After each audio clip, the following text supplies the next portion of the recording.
Brother వచ్చావా? Water ఏమన్నా తాగుతావా? కొంచెం ఇవ్వండి బ్రో, చచ్చిపోయేటట్టున్నా. ఓకే, తాగండి.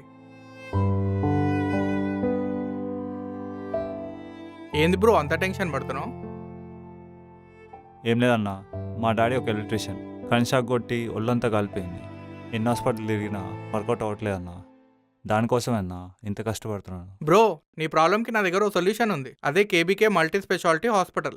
మీ నాన్నకి కాలిన గాయాలన్నీ మెడికేషన్ ద్వారానే 1-2 నెలల్లో క్యూర్ చేస్తారు. ఇక మీ డాడీ లేచి కూర్చుంటాడు. అవునా అన్నా, ఎక్కడ అది? మీరు కానీ మీకు తెలిసిన వాళ్ళు కానీ ఇట్లాంటి ప్రాబ్లమ్స్తో బాధపడుతున్నారా? అయితే స్క్రీన్ పైన కనిపించే నంబర్కి కాంటాక్ట్ అవ్వండి. ఫ్రీ కన్సల్టేషన్ ఉంటుంది.